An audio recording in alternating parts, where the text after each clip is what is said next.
What's up everyone, Zach Edward here. Great topic today because I'm gonna try and save your mix for under $10. Now for some of you, it might actually be free if you have these things sitting around the house. I, for one, didn't, and for $7 or $8 on Amazon, I was able to get what I needed. So the two things are gonna be a pen and paper or a notebook, which I think you all have. The second is a kitchen timer. Now I definitely recommend something like this versus your phone or your watch, only because you want to keep the phone out of the studio. You don't want that being a distraction while you're working. This kind of solves that problem. Now let's compare quickly the mixing process to a road trip. You might sit here and say, well, they don't have much in common. They actually do. If you go on a road trip, you know your starting point, you know the destination. What you don't know is that middle part. And that's where we use things like navigation, Google Maps, Waze, to learn those moves we need to make to get from A to Z in the most direct way possible. Now your mixing process can and should be the same way, right? Who wouldn't want to make a mix down process easier, more efficient, and more direct? So the mixing process is a lot more left brain than right brain, meaning the moves we make are somewhat predetermined. We know what we need to do from getting our rough song to a polished song. There isn't much creativity in the mixing process as there is in the songwriting process. So that's where the notebook is going to come into play.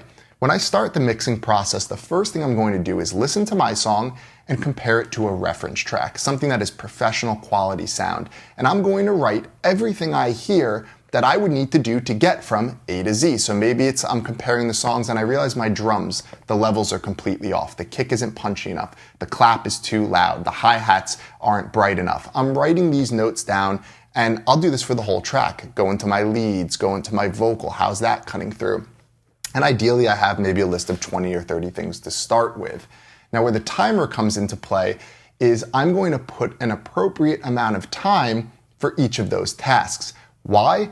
Well, let's think about it this way. If I'm on task number 1 and I don't have this timer, 3 hours might go by and I'm still trying to fix task number 1. Is that efficient, knowing that there were maybe 20 or 30 other things I could have done on this list in that time span as well? Probably not. So what I do is I set very short times, 5 minutes, 10 minutes for every single task.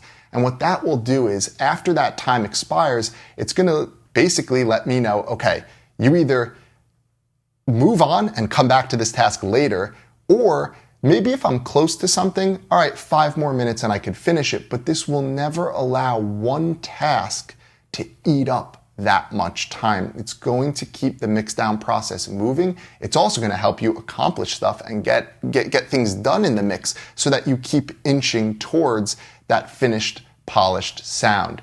So give this a shot before you start your next mix down.